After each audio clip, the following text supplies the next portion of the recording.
এটি পুরনো সময়ের কথা, যখন জীবনের নৌকাগুলো ঢেউয়ের ওপর দুলত আর আল্লাহ তাআলা তার বান্দাদের বিভিন্নভাবে পরীক্ষা করতেন। কাউকে দারিদ্র্যের আগুনে পুড়িয়ে যাচাই করা হতো, আবার কাউকে ধন সম্পদের ঝড়ে।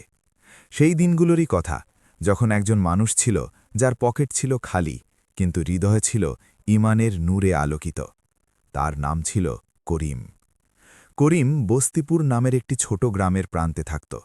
সেই গ্রামটি পাহাড়ের পাদদেশে অবস্থিত ছিল, যেখানে সবুজের চেয়ে মরুভূমি সদৃশ বালুময় জমি বেশি ছিল। তার ঘরটি কাঁচা মাটি আর পুরনো তক্তা দিয়ে তৈরি ছিল, এমন এক ঘর যার দেয়ালগুলো যেন ভার বইতে বইতে ক্লান্ত হয়ে গিয়েছিল। ছাদের কোণ দিয়ে বৃষ্টির পানি টপকাত, আর জানলায় কাঁচের বদলে তালি দেওয়া কাপড় লাগানো ছিল। কিন্তু করিম এই ঘরকেও আল্লাহর নেয়ামত মনে করত।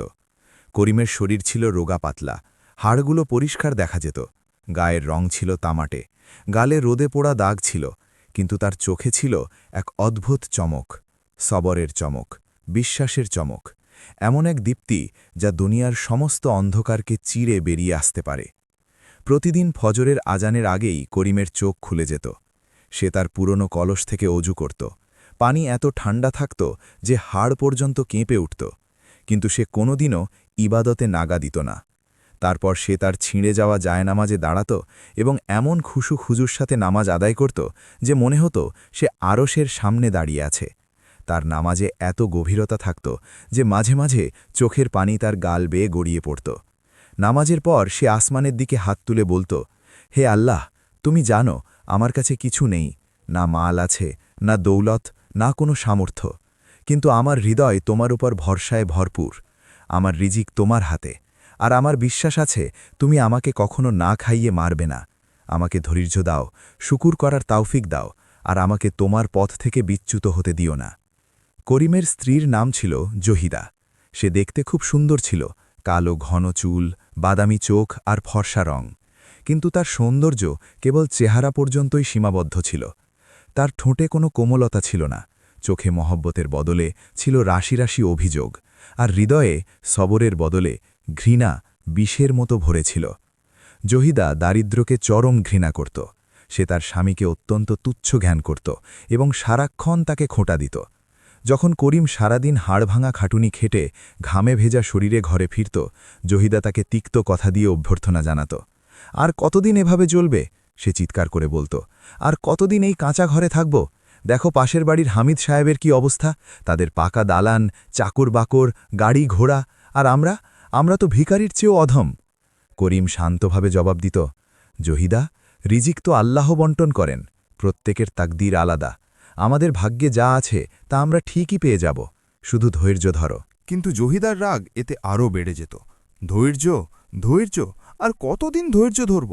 আমি এই অভাবের সংসারে নিজের জীবন বরবাদ করতে চাই না। তুমি একজন অপদার্থ, দুর্বল, তুমি কিছু করার যোগ্য নও। তার কথাগুলো তীরের মতো করিমের বুকে বিনত, কিন্তু সে চুপ থাকত। সে জানত পাল্টা জবাব দিলে পরিস্থিতি আরও খারাপ হবে। সে নিজের দুঃখ বুকেই চেপে রাখত এবং নীরবে সব সহ্য করত। করিম বাজারে দিনমজুরের কাজ করত। সে সকাল থেকে সন্ধ্যা পর্যন্ত ভারী বোঝা বইত, আটার বস্তা, ইঁটের থাক, কাঠের গুঁড়ি। তার কোমর ভেঙে আসত, হাতে ফোসকা পড়ত, পা ফুলে যেত, কিন্তু সে কাজ চালিয়ে যেত। সারাদিনের পরিশ্রমের পর সে হাতে কিছু কয়েন পেত, যা দিয়ে কোনো মতে দুবেলা রুটির ব্যবস্থা হতো। সন্ধ্যায় যখন সে বাড়ি ফিরত, দেখত জহিদা ঠিকমতো রান্নাও করেনি। শুকনো রুটি, কখনো লবণের সাথে, আবার কখনো শুধু এক টুকরো পেঁয়াজ। কিন্তু করিম অভিযোগ করত না। সে বিসমিল্লা বলে খাওয়া শুরু করত এবং প্রতি লোকমার পর আল্লাহর শুকরিয়া আদায় করত। আলহামদুলিল্লাহ, সে মনে মনে বলত, ইয়া আল্লাহ, তুমি আমাকে ক্ষুধার্ত রাখনি, তুমি আমাকে খাবার দিয়েছ, কম হলেও তো দিয়েছ, তোমার লাখো শুকরিয়া। হে আল্লাহ, আমাকে অকৃতজ্ঞ করো না। সময় এভাবেই কাটছিল। করিমের দারিদ্র্য বাড়ছিল, কিন্তু তার ঈমান আরও মজবুত হচ্ছিল। সে প্রতিটি বিপদকে আল্লাহর পরীক্ষা মনে করত এবং ধৈর্যের সাথে কাজ করত। করিমের একজন প্রতিবেশী ছিল নবাব রশিদ। সে ছিল পুরো এলাকার সবচেয়ে ধনী লোক। তার অঢেল জমি ছিল, যতদূর চোখ যায় সব তার মালিকানাধীন। তার প্রচুর গবাদি পশু ছিল, গরু, মহিষ, ছাগল। তার বাড়িটি কোনো প্রাসাদের চেয়ে কম ছিল না। দোতলা বাড়ি, মার্বেল পাথরের মেঝে, বড় বড় ঘর আর সোনার রূপো দিয়ে সাজানো।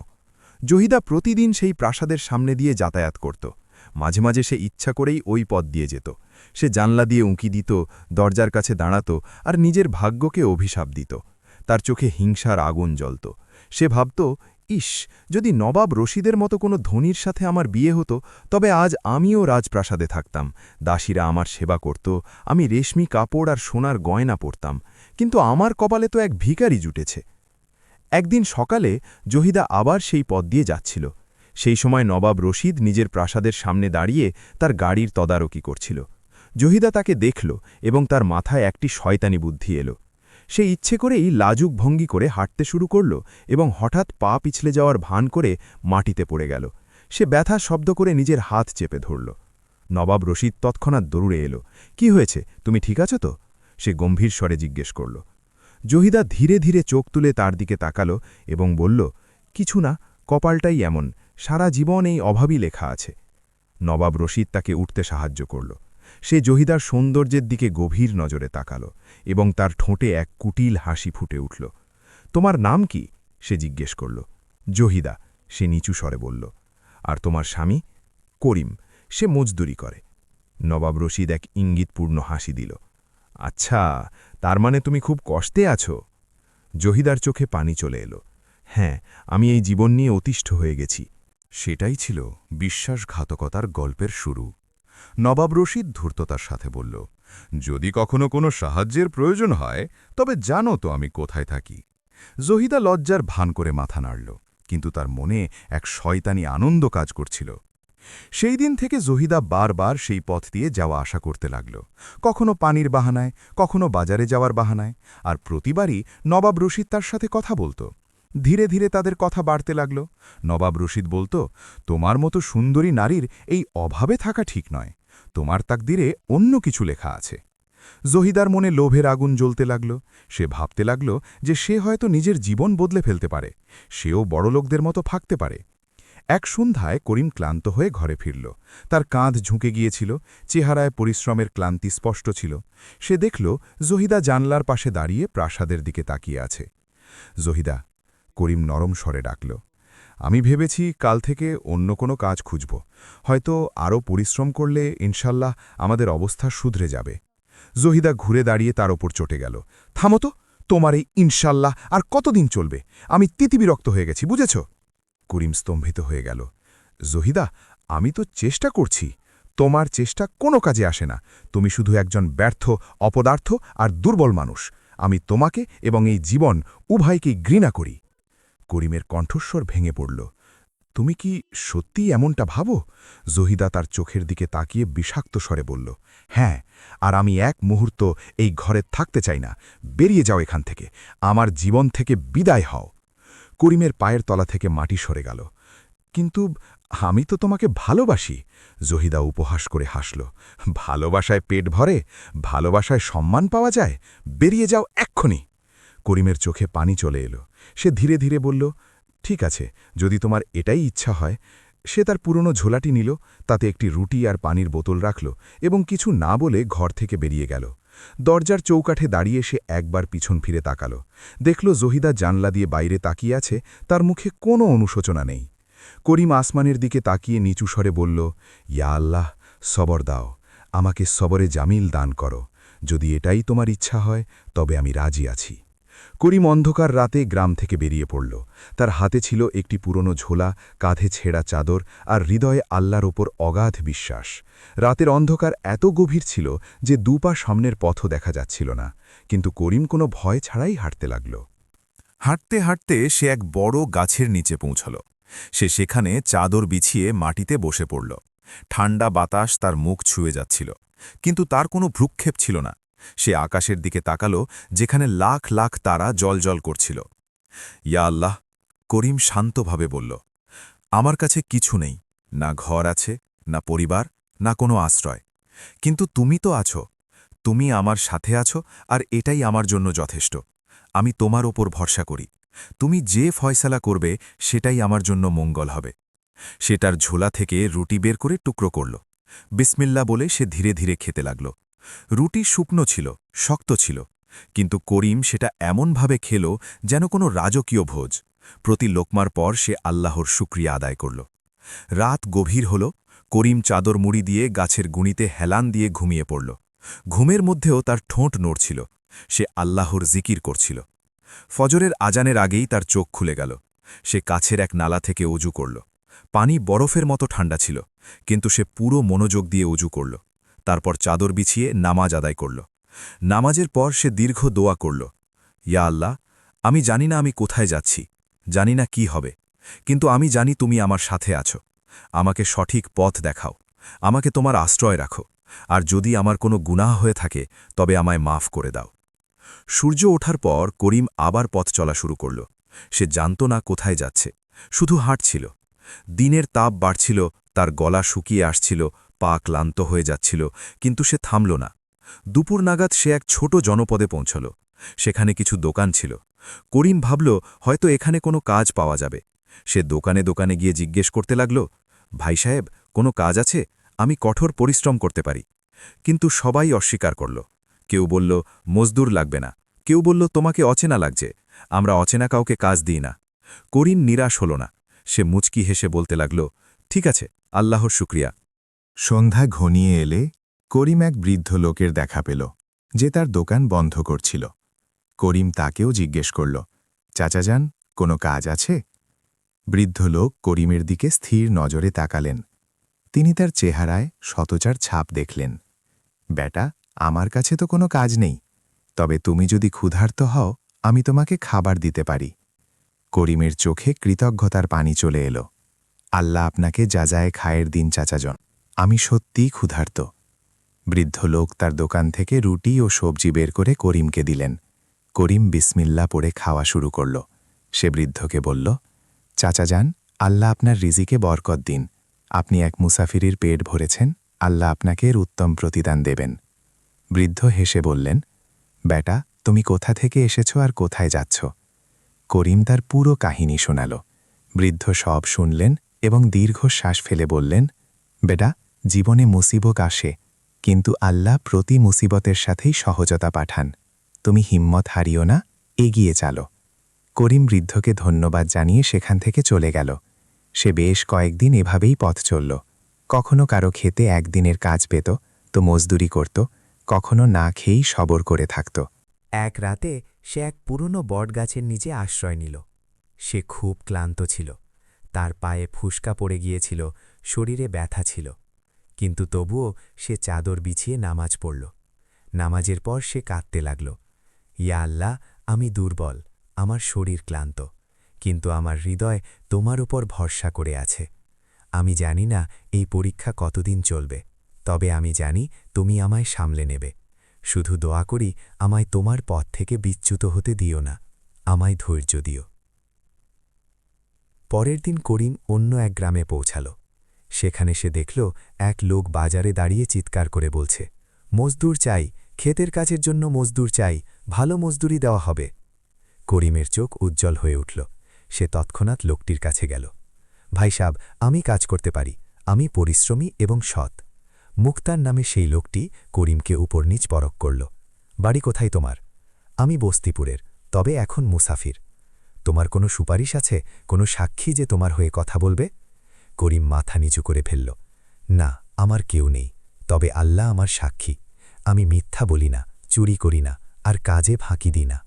মুক্তার করিমের কথায় সততা অনুভব করল। ঠিক আছে, আমি তোমাকে একটা সুযোগ দিচ্ছি, আজ কাজ করে দেখাও, যদি কাজ ভালো হয় তবে রেখে দেব। করিমের মনে খুশির জোয়ার এলো। আলহামদুলিল্লাহ, জাযাকাল্লাহ খায়ের। মুক্তার করিমকে এক বিশাল ক্ষেতে নিয়ে গেল। ক্ষেতটি এত বড় ছিল যে তার শেষ দেখা যাচ্ছিল না। সেখানে গমের চাষ হয়েছিল, সেচের জন্য নালা ছিল এবং অনেক মজদুর কাজ করছিল। মুক্তার বলল, দেখো, তোমাকে এই অংশটুকু পরিষ্কার করতে হবে, আগাছা তুলে পানি দিতে হবে, বুঝেছ? জি হ্যাঁ, করিম বলল। করিম তৎক্ষণাৎ কাজ শুরু করল। বিসমিল্লাহ বলে সে আগাছা পরিষ্কার করতে লাগল। দুপুরের প্রখর রোদে সে ঘামছিল, কিন্তু থামেনি। সে ভাবল আল্লাহ এই সুযোগ দিয়েছেন এবং এটা হারানো উচিত নয়। সন্ধ্যা নাগাদ করিম পুরো অংশ পরিষ্কার করে ফেলল। অন্য মজদুররা অবাক হয়ে তার দিকে তাকাল। একজন বলল, ভাই, এই নতুন লোকটা তো খুব খাটতে পারে। মুক্তার যখন ফিরে এসে কাজ দেখল, সে খুব খুশি হল। তুমি খুব ভালো কাজ করেছ, আমি তোমাকে কাজে রেখে দিচ্ছি, প্রতিদিন মজদুরি পাবে, আর খাবারের ব্যবস্থাও থাকবে। করিমের চোখ ভিজে এলো। আলহামদুলিল্লাহ, আল্লাহ আপনাকে যাজায় খায়ের দিন। সেই দিন থেকে করিম সেই খেতে কাজ করতে শুরু করল। সে ফজরের আগে উঠত, নামাজ পড়ত আর তারপর কাজ শুরু করত। সারাদিন সে পরিশ্রম করত, পানি দিত, ফসলের যত্ন নিত আর প্রতিটি কাজে সে আল্লাহর নাম নিত। অন্য মজদুররা তার সাথে কথা বলত।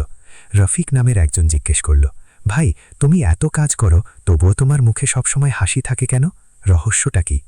করিম হেসে বলল, রহস্য হলো ভাই, আমি আল্লাহর জন্য কাজ করি। আমার মজদুরি মুক্তার সাহেব দেন, কিন্তু আসল রিজিক আল্লাহ দেন। আর যখন মনে এই বিশ্বাস থাকে যে আল্লাহ দেখছেন, তখন আর কোনো অভিযোগ থাকে না। রফিকের করিমের কথা খুব ভালো লাগল। সে বলল, তুমি অদ্ভুত মানুষে, আমি এমন মানুষ আগে দেখিনি। 1 মাস কেটে গেল। করিমের কঠোর পরিশ্রম আর সততার কথা ক্ষেতের মালিক পর্যন্ত পৌঁছে গেল। মালিকের নাম ছিল শেঠ জাবেদ। সে ছিল বড় জমিদার, শহরে তার বড় বাড়ি ছিল। একদিন শেঠ জাবেদ ক্ষেত পরিদর্শনে এলো। সে মুক্তারের সাথে খেতে ঘুরছিল। তখনই সে করিমকে দেখল যে এক কোণে বসে জোহরের নামাজ পড়ছিল। নামাজ শেষে করিম লম্বা দোয়া করল এবং সাথে সাথেই কাজে লেগে গেল। শেঠ জাবেদ মুক্তারকে জিজ্ঞেস করল, ওই লোকটাকে? ও করিম শেঠজি, 1 মাস আগে এসেছে, খুব সৎ আর মেহনতি, কখনো কোনো নালিশ করে না। শেঠ জাবেদ করিমের কাছে গেল। তোমার নাম কি? করিম বিনয়ের সাথে দাঁড়াল। করিম শেঠজি, তুমি এখানে কেন এলে? করিম সংক্ষেপে তার কাহিনী শোনাল। শেঠ জাবেদ সব শুনল এবং গভীরভাবে ভাবতে লাগল। তোমার স্ত্রী তোমাকে বাড়ি থেকে বের করে দিল, তবুও তুমি অভিযোগ করছো না? করিম হেসে বলল, শেঠজি, কার কাছে অভিযোগ করব? যা কিছু হয়েছে আল্লাহর ইচ্ছাতেই হয়েছে। হয়তো এতেই আমার ভালো ছিল। আমি শুধু জানি আল্লাহ আমায় কখনো একা ছাড়বেন না। শেঠ জাবেদ করিমের কথা শুনে খুব প্রভাবিত হল। সে মুক্তারকে বলল, এই লোকটিকে আমার খাস খেতে পাঠিয়ে দাও আর তার মজদুরি দ্বিগুণ করে দাও। করিম অবাক হয়ে গেল। কিন্তু শেঠজি, কোনো কিন্তু নয়, তুমি ভালো মানুষ আর ভালো মানুষদের আল্লাহ পুরস্কৃত করেন। সেই দিন থেকে করিমের জীবনে কিছুটা উন্নতি এলো। সে বেশি মজদুরি পেতে লাগল, খাবারও ভালো মিলল।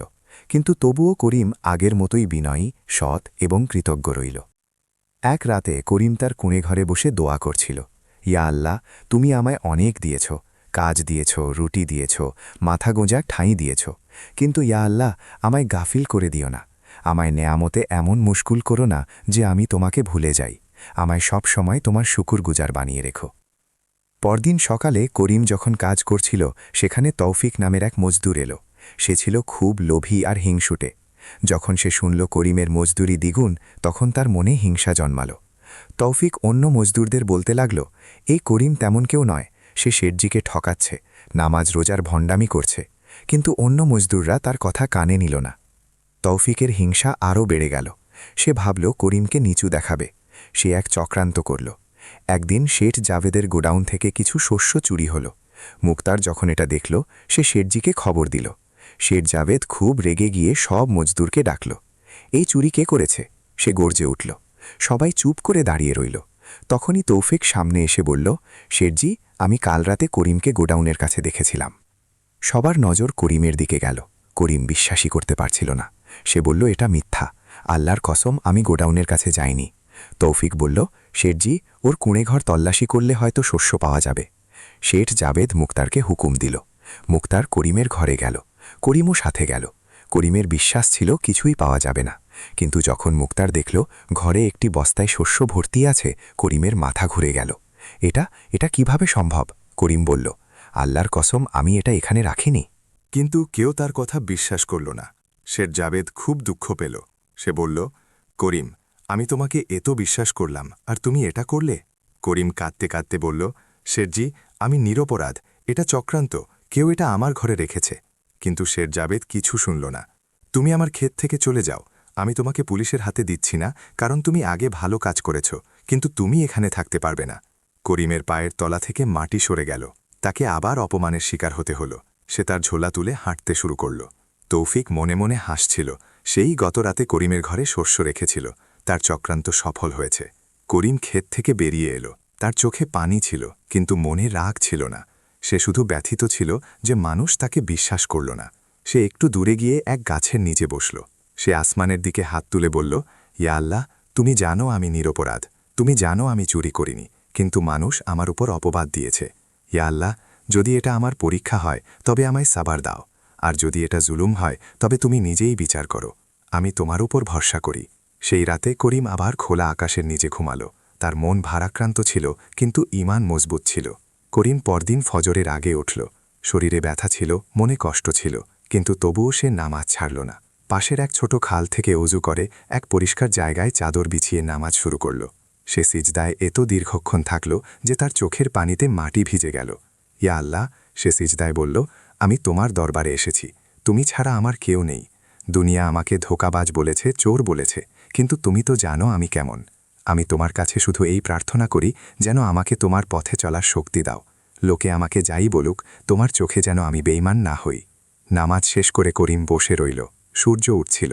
সে তার ঝোলায় দেখল একটি শুকনো রুটি বেঁচে আছে আর বোতলে সামান্য পানি। সে বিসমিল্লা বলে রুটির অর্ধেকটা খেল আর বাকিটা ঝোলায় রেখে দিল, হয়তো সন্ধ্যায় কাজে লাগবে। সেদিন সকালে করিম আবার হাঁটতে শুরু করল। পথে তার এক বৃদ্ধার সাথে দেখা হলো যে ভারী বোঝা নিয়ে যাচ্ছিল। করিম সাথে সাথে বলল, আম্মাজান, আমি কি আপনার বোঝাটা বয়ে দেব? বৃদ্ধা অবাক হয়ে তার দিকে তাকালেন। বেটা, তুমি কে?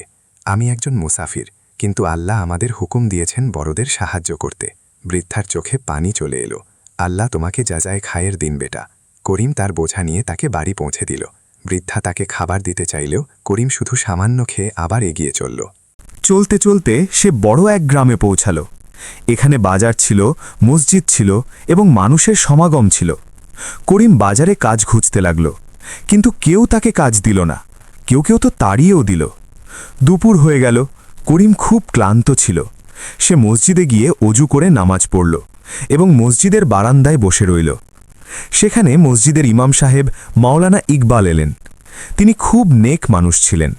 তিনি করিমকে এক কোণে বসে দোয়া করতে দেখে তার কাছে এলেন।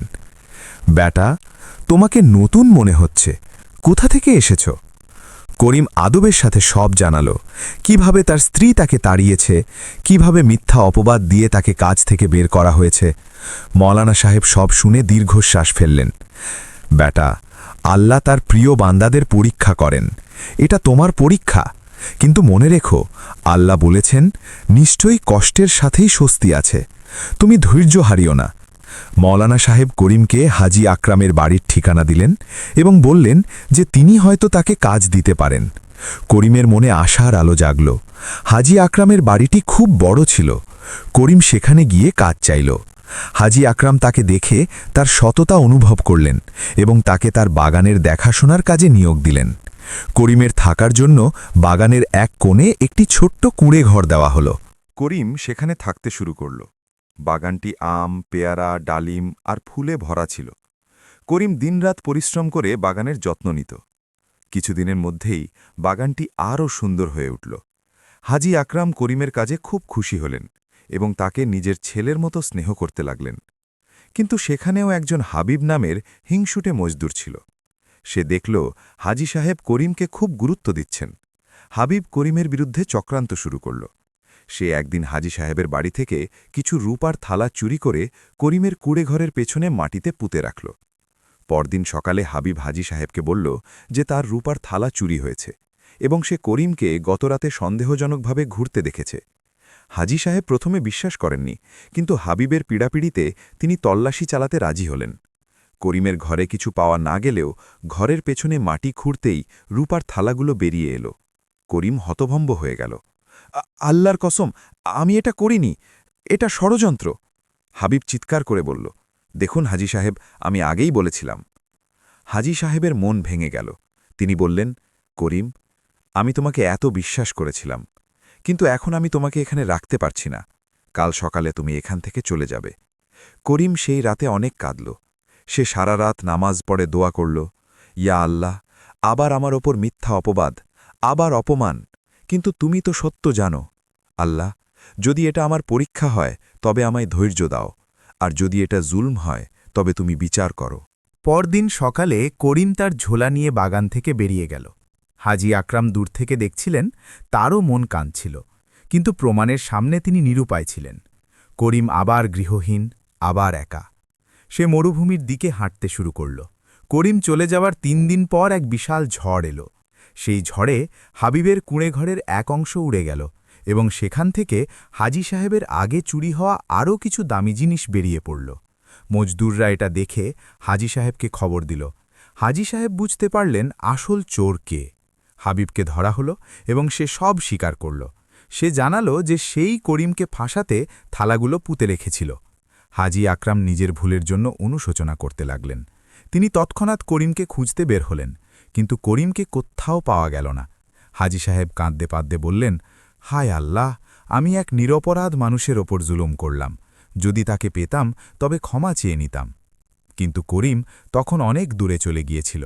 সে মরুভূমির মাঝ দিয়ে হেঁটে যাচ্ছিল। সে জানত না যে তার আসল পরীক্ষা সবে শুরু হতে চলেছে। করিম মরুভূমিতে হাঁটছিল, বালু ছিল তপ্ত, আর সূর্যের তাপ তার মাথায় ঝরছিল। তার কাছে ছিল মাত্র অর্ধেক রুটি আর কয়েক ফোঁটা পানি। সে ভাবল যে এটাকে বাঁচিয়ে রাখতে হবে। সন্ধ্যা হতে শুরু করলে করিম এক বিশাল পাথরের পাশে থামল।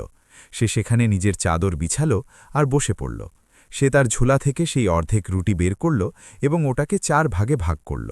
1 ভাগ খেল আর বাকিগুলো আবার রেখে দিল।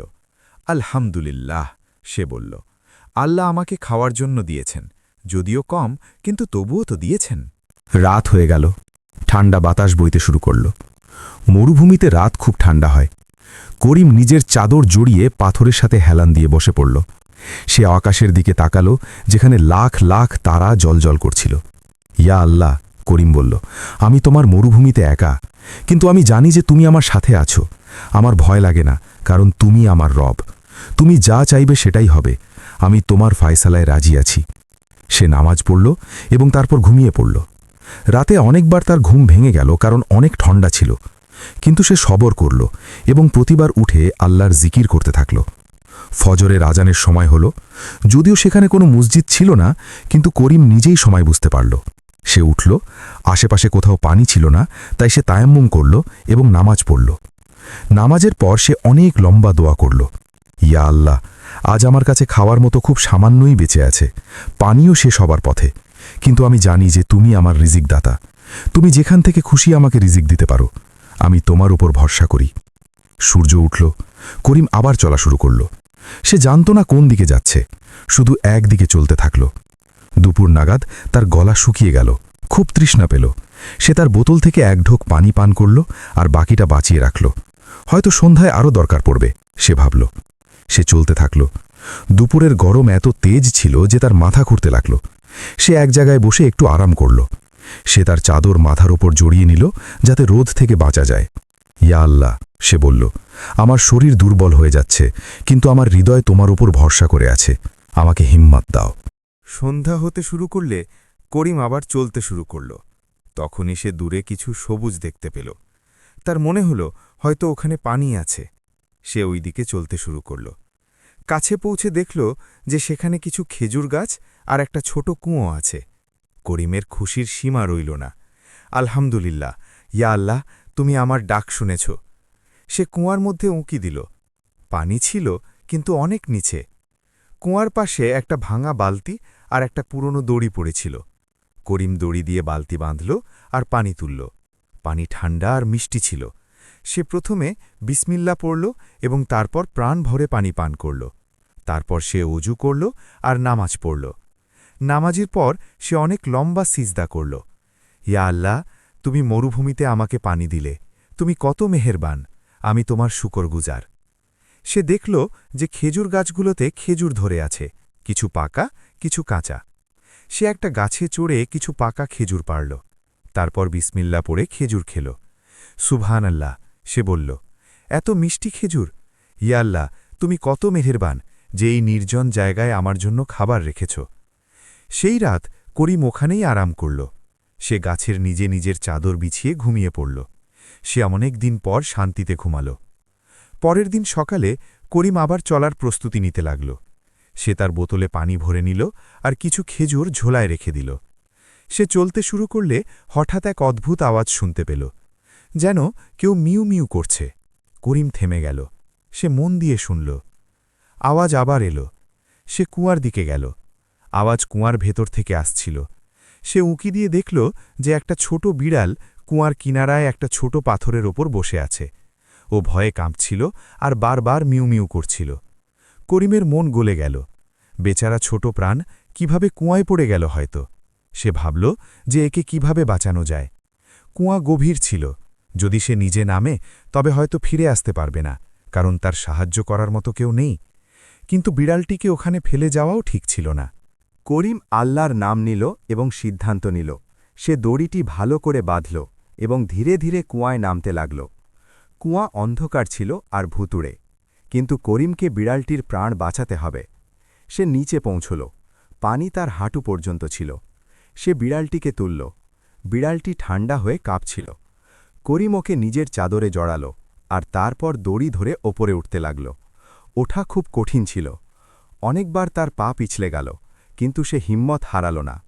অবশেষে সে ওপরে চলে এলো। সে বিড়ালটিকে বাইরে রাখল। বিড়ালটি তখনও কাঁপছিল। করিম নিজের হাত দিয়ে বিড়ালটিকে আদর করল। ডরো না ছোট, এখন তুমি নিরাপদ। সে তার ঝোলা থেকে একটা খেজুর বের করল আর টুকরো করে বিড়ালটিকে দিল। বিড়ালটি ক্ষুধা নিয়ে খেল। তারপর করিম নিজের হাতে পানি নিয়ে বিড়ালটিকে পান করাল। আলহামদুলিল্লাহ, করিম বলল, আল্লাহ আমাকে এই ছোট প্রাণটিকে বাঁচানোর সুযোগ দিলেন। হয়তো এর মধ্যে কোনো মঙ্গল আছে। বিড়ালটি এখন একটু ঠিক হল।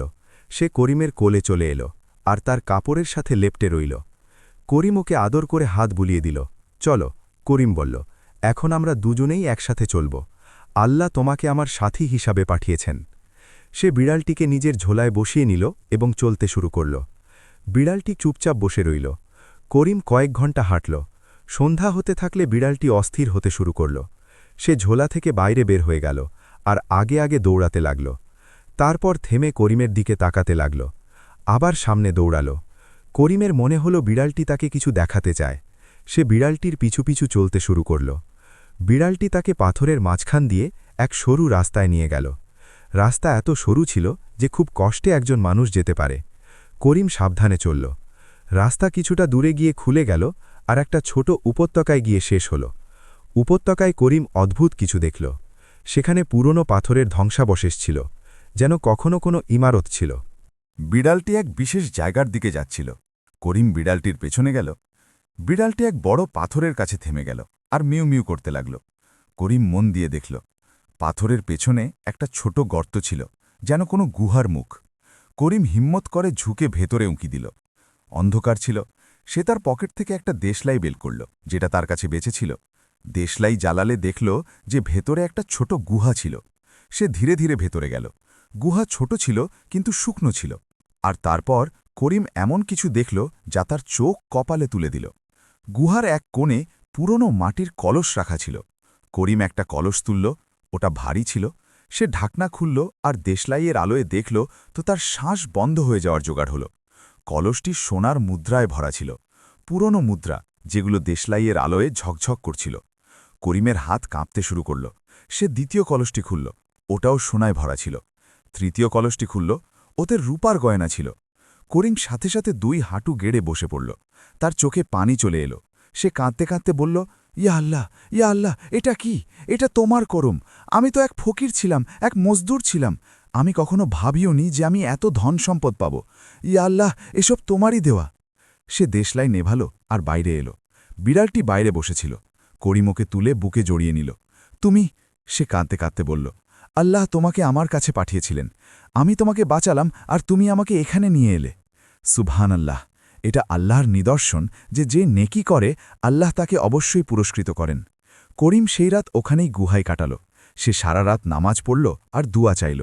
ইয়া আল্লাহ, সে বলল, তুমি আমাকে এত দিয়েছ, কিন্তু ইয়া আল্লাহ, আমাকে এই ধন সম্পদে মগ্ন করে দিও না। আমাকে এতটাই মনে করিয়ে দিও যে এসব তোমারই দেওয়া। আমার কোনো যোগ্যতা নেই। আমি তো শুধু তোমার এক দুর্বল বান্দা। আমাকে সবসময় তোমার শুকুরগুজার বানিয়ে রেখো। পরের দিন সকালে করিম সিদ্ধান্ত নিল যে সে এই খাজানা এখান থেকে নিয়ে যাবে। কিন্তু কিভাবে? সে একা ছিল আর খাজানা ছিল অনেক। সে ভাবল যে প্রথমে সে কোনো শহরে যাবে আর সাহায্য নেবে। সে দুটো কলস খালি করল আর ওগুলোতে মুদ্রা ভরল। সেগুলো এত ভারী ছিল যে খুব কষ্টে উঠছিল। কিন্তু করিম হিম্মত করল। সে একটা কলস নিজের কাঁধে রাখল আর অন্যটা হাতে নিল। বিড়ালটিকে সে নিজের চাদরে বেঁধে নিল। সে চলতে শুরু করল। রাস্তা কঠিন ছিল, বোঝা ভারী ছিল, কিন্তু করিম চলতে থাকল। সে কিছুক্ষণ পরপর থামত, আরাম করত আর তারপর আবার চলতে শুরু করত। ইয়া আল্লাহ, সে বলতে থাকত, আমাকে গন্তব্য পর্যন্ত পৌঁছে দাও। 2 দিনের কঠিন যাত্রার পর করিম একটা ছোট জনপদে পৌঁছাল। মানুষ যখন তাকে দেখল, মাটি মাখা, ক্লান্ত, ভারী কলস নিয়ে, তখন অবাক হয়ে গেল। করিম সোজা মসজিদে গেল।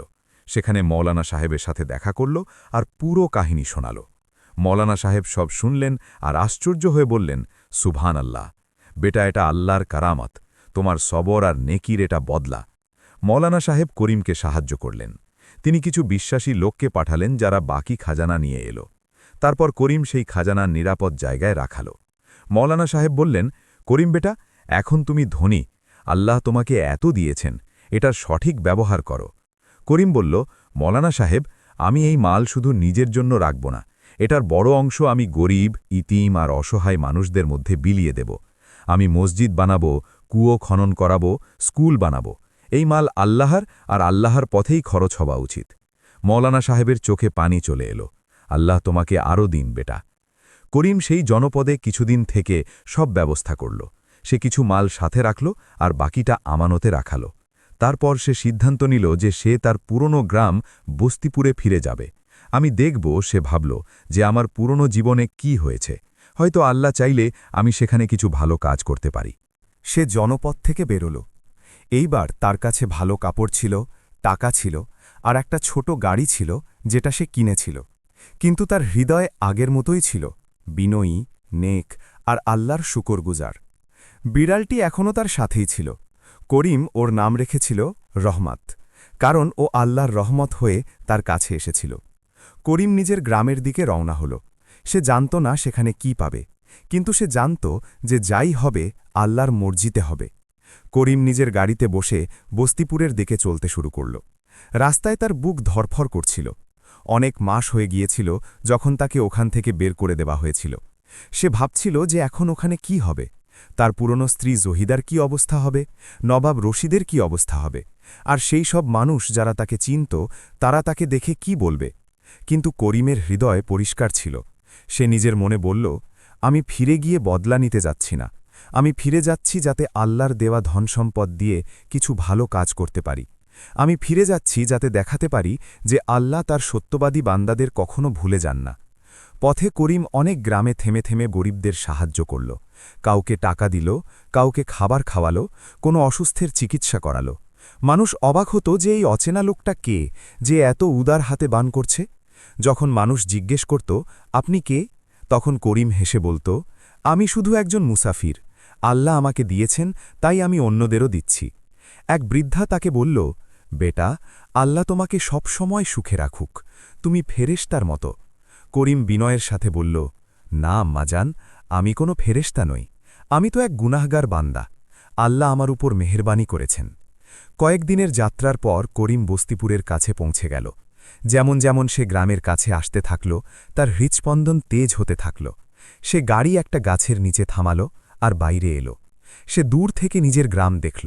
গ্রাম আগের মতোই ছিল, সেই পুরনো ঘর, সেই রাস্তা, সেই মাঠ। কিন্তু করিম বদলে গিয়েছিল।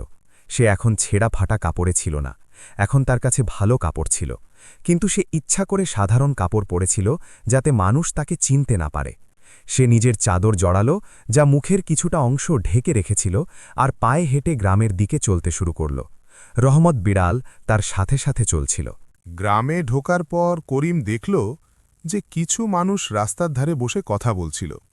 সে তাদের কথা শুনল। এক লোক বলছিল, ইয়ার, নবাব রশিদের অবস্থা তো খুব খারাপ হয়ে গেছে, শুনেছি ওর সব ধনসম্পদ ডুবে গেছে।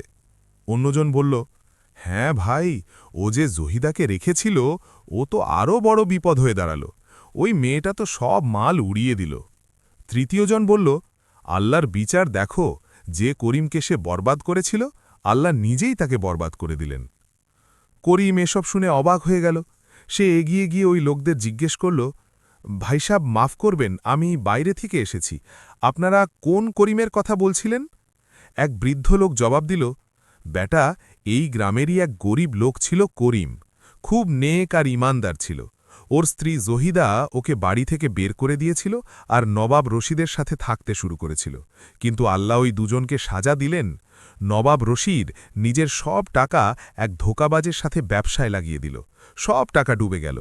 তারপর সে আরও ঋণ নিল, কিন্তু ওটাও গেল। এখন সে কাঙাল হয়ে গেছে। ওর প্রাসাদও বিক্রি হয়ে গেছে। আর জহিদা, ওই মেয়েটা যখন দেখল যে টাকা শেষ হয়ে গেছে, তখন ওকেও ছেড়ে চলে গেল, কিন্তু কোথাও জায়গা পেল না। এখনও রাস্তায় রাস্তায় ভিক্ষা করে। করিমের মন ভরে এলো। সে জিজ্ঞেস করল, আর ওই করিম, ওর কি হল? বৃদ্ধ মাথা নাড়ল। জানি না বেটা, ও কোথায় চলে গেল। কেউ জানে না ও কোথায় আছে। বেচারা খুব ভালো মানুষ ছিল, আমরা সবাই ওকে মনে করি। করিমের চোখে পানি চলে এলো, কিন্তু সে নিজেকে সামলালো। সে ধন্যবাদ জানালো আর এগিয়ে গেল। সে তার পুরনো ঘরের দিকে চলল। সেখানে পৌঁছে দেখল যে সেই কাঁচা ঘর আরও জরাজীর্ণ অবস্থায় ছিল। দেওয়ালগুলো ভেঙে পড়ছিল, ছাদের একটা অংশ উড়ে গিয়েছিল। কেউ ওখানে থাকত না। করিম নিজের ওই ঘরটাকে দেখল, যেখানে সে তার জীবনের অনেক বছর কাটিয়েছিল। স্মৃতিগুলো তাজা হয়ে গেল। সে সেখানে দাঁড়িয়ে দোয়া চাইল, ইয়া আল্লাহ, এই ঘরে আমি তোমার ইবাদত করেছি, এখানে আমি তোমার নাম নিয়েছি, এখানে আমি কেঁদে কেঁদে তোমার কাছে দোয়া চেয়েছি। আলহামদুলিল্লাহ যে তুমি আমার ডাক শুনেছ। তারপর সে গ্রামের বাজারের দিকে চলল। সেখানে সে দেখল যে এক কোণে এক মহিলা বসে আছে। ছেঁড়া ফাটা কাপড়, এলোমেলো চুল আর মুখে দারিদ্র্যের ছাপ। সে হাত পেতে ভিক্ষা করছিল। করিম কাছে গেল। সে মন দিয়ে দেখল, ও জহিদা ছিল, তার পুরনো স্ত্রী। কিন্তু ও কত বদলে গিয়েছিল। ওই সৌন্দর্য যা কখনো ওর পরিচয় ছিল, এখন তা গায়েব হয়ে গেছে। ওর মুখে শুধু দুঃখ আর অনুশোচনা ছিল। জহিদা কারো কাছে ভিক্ষা চাইছিল, আল্লাহর ওয়াস্তে কিছু দিন, আমি খুব ক্ষুধার্ত। কিন্তু মানুষ তাকে তাড়িয়ে দিচ্ছিল, চল হাট এখন থেকে, তুই নিজের নেক স্বামীকে ছেড়েছিলি, এখন ভোগ। করিমের মন গলে গেল। জহিদা তার সাথে যাই করে থাকুক না কেন, সে তো তবু একজন মানুষ ছিল।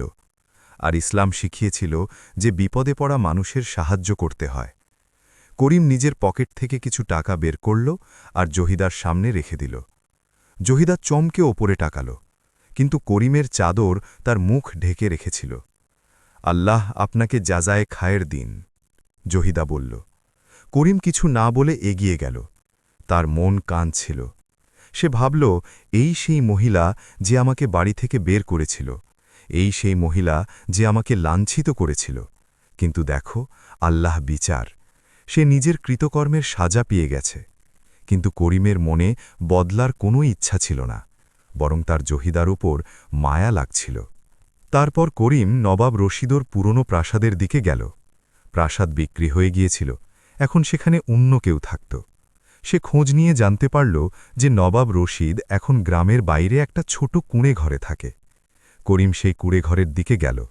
সেখানে পৌঁছে সে দেখল যে নবাব রশিদ বাইরে বসে আছে। ও অনেক বদলে গিয়েছিল। আগে যে শান শৌকত ছিল, এখন তা গায়েব হয়ে গেছে। ওর কাপড় ময়লা ছিল, চেহারা উদাস ছিল। নবাব রশিদ নিজের মনে বিড়বিড় করছিল, আমি কি করেছিলাম? আমি এক নেক মানুষের জীবন বরবাদ করেছি। ওর স্ত্রীকে ভুলিয়ে নিয়ে এলাম, আর এখন দেখো আল্লাহ আমাকে কি দিয়েছেন। আমি কাঙাল হয়ে গেছি, সব কিছু হারিয়ে গেছে। করিম তাকে দূর থেকে দেখল এবং চুপচাপ ফিরে চলে গেল।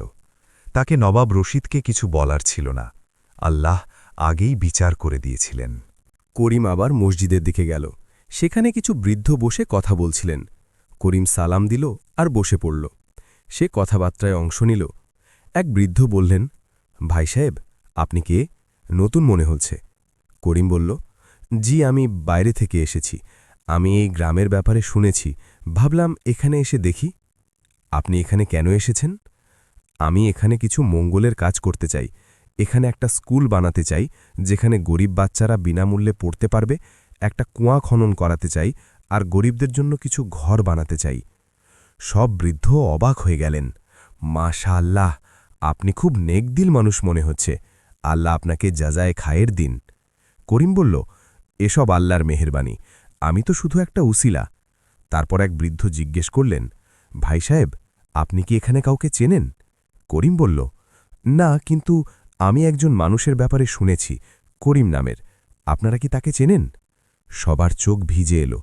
এক বৃদ্ধ বললেন, হ্যাঁ, করিম আমাদের গ্রামের সবচেয়ে নেক মানুষ ছিল, কিন্তু ওর স্ত্রী ওকে ছেড়ে দিল। বেচারা কোথাও চলে গেল, আল্লাহ জানে ও কোথায় আছে। আমরা সবাই ওর জন্য দোয়া করি। করিমের নিজের উপর নিয়ন্ত্রণ রাখা মুশকিল হচ্ছিল। তার চোখে পানি চলে এলো, কিন্তু সে নিজেকে সামলাল। সে বলল, যদি ওই করিম ফিরে আসে তবে কি হবে? বৃদ্ধরা বললেন, আমরা সবাই তাকে স্বাগত জানাব। সে আমাদের জন্য দৃষ্টান্ত ছিল। করিম হাসল। তারপর সে ধীরে ধীরে নিজের চাদর সরাল। সবাই তাকে দেখল আর চিনে ফেলল। করিম! তারা সবাই চিৎকার করে উঠল। তুমি? করিম বলল, জি, আমি করিম, আমি ফিরে এসেছি। সব বৃদ্ধ উঠলেন আর করিমকে বুকে জড়িয়ে ধরলেন। তাদের চোখে খুশির পানি ছিল। ব্যাটা, তুমি কোথায় ছিলে? কি হলো তোমার সাথে? করিম তার পুরো কাহিনী শোনাল। কিভাবে তাকে বাড়ি থেকে বের করা হলো, কিভাবে তার ওপর মিথ্যা অপবাদ দেওয়া হলো, কিভাবে সে মরুভূমিতে পথ হারালো, তো সে বিড়ালটিকে বাঁচালো, আর কিভাবে আল্লাহ তাকে খাজানা দিলেন। সব মানুষ অবাক হয়ে গেল। সুবহান আল্লাহ, এটা আল্লাহর কারামত। খবর পুরো গ্রামে ছড়িয়ে গেল। মানুষ দৌড়ে দৌড়ে আসতে লাগল। সবাই করিমকে দেখতে চাইছিল। সবাই তার কাছে ক্ষমা চাইতে লাগল। করিম ভাই, আমরা তোমার উপর সন্দেহ করেছিলাম, মাফ করে দাও। করিম সবাইকে মাফ করে দিল। আল্লাহ আমাকে মাফ করে দিয়েছেন, তো আমি কে কাউকে সাজা দেওয়ার? তারপর করিম নিজের ইচ্ছার কথা জানাল। আমি এখানে স্কুল বানাবো, মসজিদের মেরামত করাবো, কুয়ো খনন করাবো, আর যে কোনো গরিব ও অভাবীর আছে তাকে সাহায্য করব। মানুষ খুব খুশি হল। করিম সাথে সাথে কাজ শুরু করিয়ে দিল। মজদুর ডাকা হলো, জমি কেনা হলো, আর নির্মাণ কাজ শুরু হয়ে গেল। কিছুদিন পর করিম জানতে পারল যে জাহিদা অসুস্থ হয়ে গেছে। সে বাজারের এক কোণে পড়ে আছে আর কেউ তার যত্ন করছে না। করিম সাথে সাথে সেখানে গেল। সে জাহিদাকে ওঠালো আর একটা পরিষ্কার জায়গায় শোয়ালো। তারপর সে কবিরাজ ডাকল। জাহিদা যখন করিমকে চিনতে পারল তো তার চোখ ছানা বড়া হয়ে গেল। তুমি তুমি আমাকে সাহায্য করছো? করিম নরম স্বরে বলল, জাহিদা, তুমি আমার সাথে যা করেছ তা আল্লাহ জানেন, কিন্তু ইসলাম আমাকে শিখিয়েছে যে মন্দির বদলা ভালো দিয়ে দিতে। আমি তোমাকে ঘৃণা করি না, তুমি আমার স্ত্রী ছিলে, আর আমি তোমার বিপদে তোমাকে ফেলে রাখতে পারি না। জাহিদা হাউমাউ করে কাঁদতে শুরু করল। আমি তোমার সাথে খুব খারাপ করেছি, আমাকে মাফ করে দাও, আমি খুব লজ্জিত। করিম বলল, আল্লাহ তোমাকে পরীক্ষা করেছেন, আর এখন আল্লাহ তোমাকে সুযোগ দিচ্ছেন যে তুমি শুধরে যাও। আমি তোমাকে মাফ করছি, কিন্তু আসল ক্ষমা তো আল্লাহর কাছে চাইতে হবে। জাহিদা তওবা করল। সে আল্লাহর কাছে ক্ষমা চাইল আর ওয়াদা করল যে সে এখন থেকে নেক জীবন কাটাবে। করিম জাহিদার জন্য একটা ছোট ঘর বানিয়ে দিল আর তাকে থাকার জায়গা দিল। সে তার খাওয়ার ব্যবস্থা করল, কিন্তু সে জাহিদাকে আবার নিজের স্ত্রী হিসাবে ফিরিয়ে নিল না। ওই সম্পর্ক ভেঙে গিয়েছিল। তারপর করিম নবাব রশিদের ব্যাপারে জানতে পারল। সেও অসুস্থ ছিল আর অভাবের মধ্যে জীবন কাটাচ্ছিল। করিম তার কাছে গেল। নবাব রশিদ যখন করিমকে দেখল তো শরমে মাথা নিচু করে নিল। তুমি? আমি তোমার জীবন বরবাদ করলাম আর তুমি আমার কাছে এলে? করিম বলল, নবাব সাহেব, যা হওয়ার হয়ে গেছে, আল্লাহ বিচার করে দিয়েছেন। এখন আমি বদলা নিতে আসিনি, আমি আপনার সাহায্য করতে এসেছি। নবাব রশিদ কাঁদতে লাগল। আমাকে মাফ করে দাও করিম, আমি অনেক বড় গুনাহ করেছি। করিম বলল, আমি মাফ করছি, কিন্তু আল্লাহর কাছে মাফ চান, আর এখন যা বাকি আছে তাতে নেক হয়ে বাঁচুন। করিম নবাব রশিদকেও সাহায্য করল। সে তার ঋণ শোধ করল আর তার জন্য থাকার ব্যবস্থা করল। কয়েক মাসে করিম গ্রামটাকে বদলে দিল। এক বড় স্কুল হল, যেখানে শত শত বাচ্চা পড়তে আসত। 3টে নতুন কুয়ো খনন করানো হল, যেখান থেকে পরিষ্কার পানি পাওয়া যেত। মসজিদের চমৎকার মেরামত হল। গরিবদের জন্য ঘর তৈরি হল। করিম তার পুরনো কাঁচা ঘর ভেঙে ফেলল আর সেখানে একটা এতিমখানা বানিয়ে দিল, যেখানে অসহায় বাচ্চারা আশ্রয় পেত। মানুষ করিমকে হাজি করিম বলতে শুরু করল, কিন্তু করিম বলল, আমাকে শুধু করিম ডাকো, আমি কোনো বিশেষ কেউ নই, আমি তো শুধু আল্লাহর এক বান্দা। একদিন মৌলানা সাহেব করিমকে বললেন, করিম বেটা, তোমার কাহিনী পুরো এলাকায় মশহুর হয়ে গেছে। মানুষ তোমার সাথে দেখা করতে দূর দূরান্ত থেকে আসে। তোমার সবর আর আল্লাহর ওপর ভরসা সবার জন্য দৃষ্টান্ত। করিম বিনয়ের সাথে বলল, মৌলানা সাহেব, এসব আল্লাহর মেহেরবানি, আমার কোনো কৃতিত্ব নেই। আমি শুধু আল্লাহর ওপর ভরসা রেখেছিলাম আর তিনি আমাকে সামলে নিয়েছেন। কিন্তু বেটা, অনেক মানুষ বিপদে ধৈর্য রাখে না। তুমি যা করেছ তা অনেক বড় ব্যাপার। করিম বলল, মৌলানা সাহেব, আমি একটা জিনিস শিখেছি, যখন মানুষের কাছে কিছু থাকে না তখন সে বুঝতে পারে যে আল্লাহ কত কাছে। যখন দুনিয়া তোমাকে ছেড়ে দেয় তখন আল্লাহ তোমার সাথে থাকেন, আর যে আল্লাহর উপর ভরসা করে আল্লাহ তাকে কখনো ব্যর্থ করেন না। সময় বয়ে চলল। করিম আবার বিয়ে করল, আর নতুন স্ত্রী ফাতেমা খুব নেক আর পরহেজগার মহিলা ছিল। সে করিমের সাথে দিল আর দুজনে মিলে অনেক দান খয়লাত করল। আল্লাহ করিমকে সন্তানও দিলেন, 2 ছেলে আর 1 মেয়ে। করিম তাদের দিন আর আখলাকের তালিম দিল। সে তাদের রোজ গল্প শোনাত আর বলতো কিভাবে আল্লাহ তাকে সাহায্য করেছিলেন। বাচ্চারা জিজ্ঞেস করত, আব্বু, রহমত বিড়াল কোথায়? করিম হাসত আর রহমতকে দেখাত যে এখন বৃদ্ধ হয়ে গিয়েছিল, কিন্তু এখনও করিমের সাথেই থাকত। এটা আমার সবচেয়ে দামি বন্ধু, এটা আমাকে আল্লাহর রহমত পর্যন্ত পৌঁছিয়েছিল। অনেক বছর কেটে গেল, করিম বৃদ্ধ হয়ে গেল, তার দাড়ি সাদা হয়ে গেল, কিন্তু তার মন এখনও তরুণ ছিল। সে এখনও ফজরের নামাজ মসজিদে পড়ত আর গরিবদের সাহায্য করত। একদিন জহিদা, যে এখনও গ্রামেই থাকত, করিমের কাছে এলো। সে এখনও তওবার ওপর কায়েম ছিল আর নামাজ রোজার পাবন ছিল। করিম, সে বলল, আমি তোমার শুকরিয়া জানাতে এসেছি। তুমি আমাকে তখন মাফ করেছিলে যখন আমি ক্ষমার যোগ্য ছিলাম না। তুমি আমাকে সাহায্য করেছিলে যখন আমি সাহায্যের উপযুক্ত ছিলাম না। আল্লাহ তোমাকে জাযায়ে খায়ের দিন। করিম বলল, জহিদা, এসব আল্লাহর তৌফিক ছিল। আমি তোমার প্রতি কোনো ঘৃণা রাখি না, বরং আমি কৃতজ্ঞ যে যা কিছু হয়েছে তা হয়েছে কারণ ওটার কারণেই আমি আল্লাহর নৈকট্য পেয়েছি। নবাব রশিদও, যে এখন খুব নেক মানুষ হয়ে গিয়েছিল, সেও করিমের কাছে এলো। করিম ভাই, তুমি আমাকে জীবন দিয়েছ, আমি সব সময় তোমার এহসানমান থাকব। করিম বলল, নবাব সাহেব, আমরা সবাই আল্লাহর বান্দা, আমাদের একে অপরের সাহায্য করা উচিত। একদিন গ্রামে শেঠ জাভেদও এলেন, সেই যার ক্ষেতে করিম কাজ করেছিল আর যেখানে তার উপর চুরির অপবাদ লেগেছিল। শেঠ জাভেদ খুব বৃদ্ধ হয়ে গিয়েছিলেন, তিনি করিমকে খুঁজছিলেন। করিম, শেঠ জাভেদ কাঁদতে কাঁদতে বললেন, আমি তোমার কাছে মাফ চাইতে এসেছি। আমি তোমার ওপর ভুল অপবাদ দিয়েছিলাম, পরে জানতে পারলাম যে তৌফিক চক্রান্ত করেছিল। আমি ওকে সাজা দিয়েছি, কিন্তু তোমাকে খুঁজে পাইনি। এখন যখন শুনলাম যে তুমি এখানে আছো, তো আমি ছুটে এলাম। করিম শেঠ জাভেদকে জড়িয়ে ধরল। শেঠজি, আমি আপনাকে মাফ করছি, ওসব আল্লাহর মর্জি ছিল। যদি ওটা না হতো তবে হয়তো আমি আজ এখানে থাকতাম না। হাজি আকরামও এলেন, সেই যার বাগানে করিম কাজ করেছিল। তিনিও করিমের কাছে ক্ষমা চাইলেন, আর করিম তাকেও মাফ করে দিল। করিমের কাহিনী দূর দূরান্ত পর্যন্ত ছড়িয়ে পড়ল। মানুষ তার কাছ থেকে শিক্ষা নিতে আসত। তারা জিজ্ঞেস করত, করিম ভাই, আপনি এত বিপদেও আল্লাহর উপর ভরসা কিভাবে রাখলেন? করিম জবাব দিত, দেখো, জীবনে বিপদ আসবেই, এটা আল্লাহর সুন্নাত, কিন্তু আসল জিনিস হল আমরা বিপদে কিভাবে থাকি। যদি আমরা সবর করি, নালিশ না করি আর আল্লাহর উপর ভরসা রাখি, তো আল্লাহ আমাদের অবশ্যই পুরস্কৃত করেন। হয়তো সাথে সাথে নয়, কিন্তু নিজের সময় অবশ্যই। আর বিচার আল্লাহর হাতে, আমাদের বদলা নেবার দরকার নেই, আল্লাহ নিজেই বিচার করেন।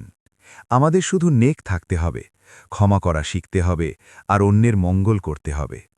আর যারা আমাদের সাথে মন্দ করে, করিম হাসল, তাদের মাফ করে দাও। ক্ষমাই সবচেয়ে বড় শক্তি। যখন তুমি ক্ষমা করো, তখন তোমার মন হালকা হয়ে যায়। ঘৃণার বোঝা বয়ে বেড়ানো সবচেয়ে ভারী বোঝা। একদিন করিম খুব অসুস্থ হয়ে পড়ল। ডাক্তার বললেন যে এখন তার দিন গোনা। পুরো গ্রাম শোকাতুর হয়ে পড়ল, মানুষ কাঁদছিল। করিম সবাইকে ডাকল, তার বিছানার চারপাশ ঘিরে মানুষ জমা হল। তার স্ত্রী ফাতেমা, তার বাচ্চারা, গ্রামের বৃদ্ধরা আর সেই সব মানুষ যাদের সে সাহায্য করেছিল। করিম দুর্বল গলায় বলল, আমার প্রিয় মানুষেরা, আমার সময় এসে গেছে, আমি আমার রবের কাছে যাচ্ছি। সবাই কাঁদতে লাগল। না করিম ভাই। করিম হেসে বলল, কেঁদো না, আমি খুশি। আল্লাহ আমাকে এত দিয়েছেন যে আমি গুনতে পারবো না। তিনি আমাকে পরীক্ষা করেছেন আর তারপর পুরস্কৃত করেছেন। এখন আমি তার সাথে দেখা করতে যাচ্ছি। সে তার বাচ্চাদের ডাকল, আমার বাচ্চারা, মনে রেখো, সম্পদ মানুষকে তৈরি করে না, আখলাক মানুষকে তৈরি করে। সব সময় নেক থেকো, সত্যি কথা বলো আর আল্লাহর ওপর ভরসা রেখো। গরিবদের সাহায্য করো, ইয়েতিমদের খেয়াল রেখো আর প্রত্যেকের সাথে ভালো ব্যবহার করো। তারপর সে নিজের স্ত্রী ফাতেমাকে বলল, তুমি আমার অনেক সাথ দিয়েছ, আল্লাহ তোমাকে জাযায়ে খায়ের দিন। তারপর সে জাহিদাকে ডাকল, যে দূরে দাঁড়িয়ে কাঁদছিল, জাহিদা, সামনে এসো। জাহিদা কাঁপতে কাঁপতে সামনে এলো। করিম বলল, আমি তোমাকে মাফ করছি, পুরো মন থেকে মাফ করছি, আল্লাহ তোমাকেও মাফ করুন। জাহিদা হাউমাউ করে কাঁদতে শুরু করল, আমি তোমার যোগ্য ছিলাম না করিম, কিন্তু তুমি আমাকে ইজ্জত দিলে। করিম নবাব রশিদকেও ডাকল, নবাব সাহেব, আমি আপনাকেও মাফ করছি, আল্লাহ আমাদের সবাইকে মাফ করুন। তারপর করিম সবার দিকে তাকালো। একটি শেষ কথা, ছোট ছোট নেক কাজকে কখনো ছোট মনে করো না। আমি একটি ছোট বিড়ালকে বাঁচিয়েছিলাম, আর আল্লাহ তার বদলে আমাকে এত কিছু দিয়েছেন। তো মনে রেখো, প্রতিটা নেক কাজ আল্লাহর কাছে লেখা হয়, সেটা যতই ছোট হোক না কেন। তার চোখ বন্ধ হতে লাগল। সে ধীরে ধীরে কলমা পড়তে শুরু করল, লা ইলাহা ইল্লাল্লাহু মুহাম্মাদুর রাসূলুল্লাহ। এবং তারপর করিমের রূহ তার শরীর থেকে বেরিয়ে গেল। সে তার রবের কাছে চলে গেল। পুরো গ্রাম কেঁদে উঠল, কিন্তু সাথে সাথে সবাই জানত যে করিম একজন নেক মানুষ ছিল, আর আল্লাহ তাকে জান্নাতে জায়গা দিয়েছেন হবে। করিমের জানাজায় হাজার হাজার মানুষ সামিল হল। সবাই তার জন্য দোয়া করল। তাকে গ্রামের কবরস্থানে দাফন করা হলো। মানুষ করিমের স্মরণে একটি বড় মসজিদ বানালো, যার নাম রাখা হলো মসজিদে সাবার, সাবারের মসজিদ। সেখানে করিমের কাহিনী লেখা হলো, যাতে আগত প্রজন্মগুলো সেখান থেকে শিক্ষা নেয়। করিমের স্ত্রী ফাতেমা আর তার বাচ্চারা করিমের মিশন জারি রাখল। তারা গরিবদের সাহায্য করতে থাকল, এতিমদের খেয়াল রাখতে থাকল, আল্লাহর পথে খরচ করতে থাকল। জহিদা তার বাকি জীবন তওবা আর ইবাদতে কাটাল। সে রোজ করিমের কবরে যেত আর মাফ চাইত। নবাব রশিদও নিজের জীবন বদলে দিল। সে একজন নেক মানুষ হয়ে গেল আর মানুষের সাহায্য করতে লাগল। বহু বছর পর করিমের কাহিনী পুরো দেশে মশহুর হয়ে গেল। মানুষ তাকে সবরওয়ালা করিম নামে মনে রাখত। মায়েরা নিজের বাচ্চাদের করিমের কাহিনী শোনাত আর বলত, দেখো বেটা, এটা হলো আসল কামিয়াবি। দৌলত নয় আখলাক, শোহরাত নয় নেকি, আর সবর যা আল্লাহর সন্তুষ্টি পর্যন্ত পৌঁছে দেয়। আর আজও বস্তিপুরে করিমের নাম সম্মানের সাথে নেওয়া হয়। আজও সেই স্কুল চলছে যেখানে হাজার হাজার বাচ্চা পড়ে। আজও সেই কুঁয়োগুলো আছে যেখান থেকে মানুষ পানি নেয়। আর আজও সেই এতিমখানা চলছে যেখানে অসহায় বাচ্চারা আশ্রয় পায়। এই কাহিনী আমাদের শেখায়, সবরের ফল মিষ্টি হয়। করিম প্রতি বিপদে সবর করেছিল, আর আল্লাহ তাকে পুরস্কৃত করেছেন। আল্লাহর ওপর ভরসা কখনো বৃথা যায় না। যখন সব কিছু শেষ হয়ে যায়, তখনও আল্লাহ সাথে থাকেন। নেকির বদলে আল্লাহ অবশ্যই দেন। করিম একটি বিড়ালকে বাঁচিয়েছিল, আর আল্লাহ তাকে খাজানা দিয়েছিলেন। ধন্যবাদ। ভালো থাকবেন সবাই।